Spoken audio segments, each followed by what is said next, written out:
Hi there, I'm Sam Kerr. I'm a principal product manager here at GitLab, and today I wanted to talk to you about coverage-guided fuzz testing and what the high-level workflow of using coverage-guided fuzz testing is like, so that you can find bugs and security vulnerabilities in your programs and apps that traditional QA processes might miss. So let's dive right in. So coverage-guided fuzz testing always is going to start with your application. This is really the reason you would want to start looking at fuzz testing so that you can find bugs inside of your application. And so if we look at what an app is composed of, there's a lot to it. There's many different libraries, many different interfaces and ways it interacts with your customers and your users. So one primary unit that applications are built of are functions. These are individual building blocks of code, building blocks of logic that physically do something in your application to allow it to provide the experience and the capabilities that it gives to your end users. An important part of any application is testing it to make sure that all these functions in the app work as expected, make sure that they don't have any edge cases that cause behavior that a user wouldn't expect or that could potentially harm you or your business. So we're looking at an application right now that has 3 functions. Let's take a look at one of these and see how we would use coverage-guided fuzz testing to look into it. So the first thing that we've done, we've gone ahead and picked a function that we want to do coverage-guided fuzz testing on. The specific function that we're going to look at, let's say that it's all about loading a PDF. So let's zoom in on it a little bit more to see what it has. So part of this function, its inputs are going to be a PDF file that we want to do the loading of. And let's say that after running the function, it's going to output a JPEG for each page in that PDF.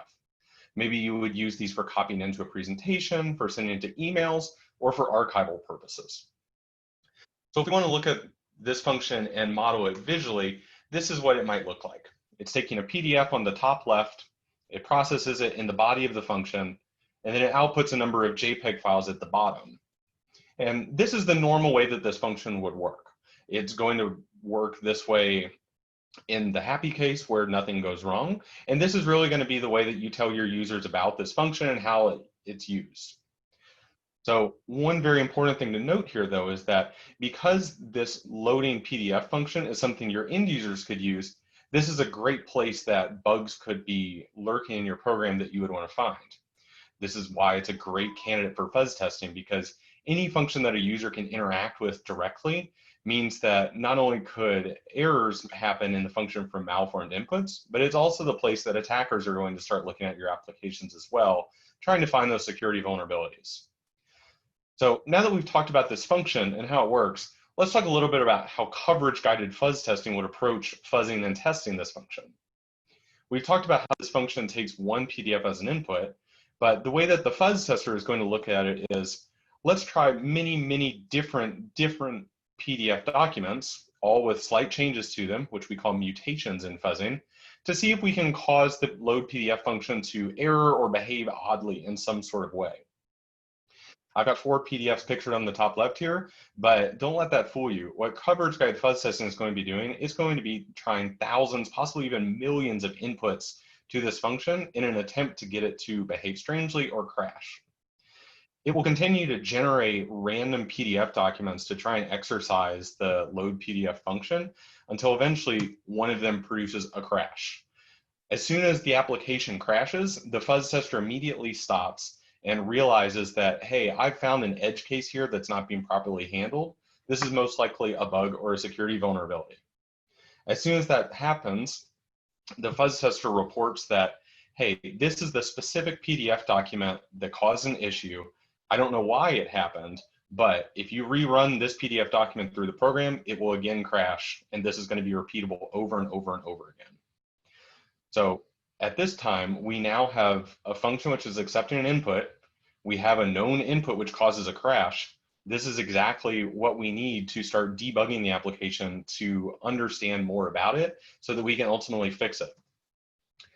So now that we have that PDF document, a developer or an engineer would take that, they would create a test harness, which has most likely already been created for this PDF function, and they know that there's a bug in there somewhere. Because the application has crashed, this is not normal behavior that should be happening. So the developer can then take a debugger, they can add print statements, what have you, to ultimately go and find where that bug is in the function and do whatever's needed to fix it.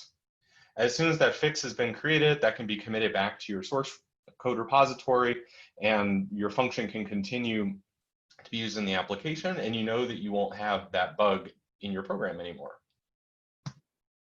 And so then as we zoom back out, this function has now been tested by fuzz testing. You know that it's working better because that bug doesn't exist. And you can continue this process looking at every single function, every piece of logic in your application with fuzz testing to find any of those bugs that might be lurking. And this was a very high level, quick walkthrough of what coverage guided fuzz testing is like and how you might use it in your own development processes. So I wanted to share a few other places where you could get some more information. The GitLab product documentation is a great place to start. I put the link here in the slide if you want to hand type it, but I'll also put it in the description below. You can also look at the GitLab fuzz testing direction page. At GitLab, one of our core values is transparency. And so our direction page is a great way to understand how we're thinking about fuzz testing, what sort of problems we want to solve with it, what type of use cases and industries we want to target with our fuzz testing offerings, as well as our short-term and longer-term roadmaps about where we're going and where we plan to be in the future. And finally, everything at GitLab is public again. We work asynchronously, and definitely feel free if you want to create an issue and talk directly with us. I said before, my name is Sam Kerr. You can see my handle for GitLab at the bottom right of the slide. I'm ST Kerr. I would love to talk to you more about fuzz testing, any of the problems you're having with your traditional QA processes, and really just help you get using GitLab and finding more value in fuzz testing. With that, thank you so much for your time. Really appreciate it. Have a good day.